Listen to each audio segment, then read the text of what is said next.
মাগরিব নামাজের পরে কারোর সঙ্গে কথা না বলে এই দোয়াটি 7 বার পরে আল্লাহ তাআলার কাছে যা চাইবেন আপনি আল্লাহ তাআলা তাই দান করবেন ইনশাআল্লাহ।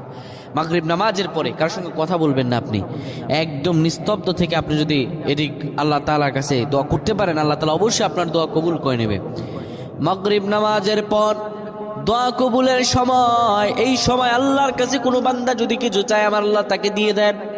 অভাবে আছেন, ঋণগ্রস্ত আছেন, সংসারে শান্তি নাই, স্ত্রী পরিজনের মধ্যে কোনো মিল মোহাব্বত নাই, আপনি যদি আল্লাহ রব্বুল আলামিনের কাছে করুণা ভরা হৃদয়ে দিয়ে চাইতে পারেন, আমার আল্লাহ আপনার সব দোয়া কবুল করে দেবেন।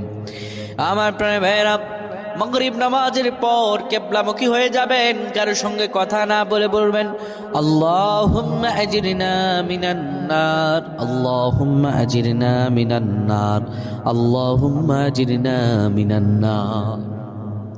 এই দোয়াটি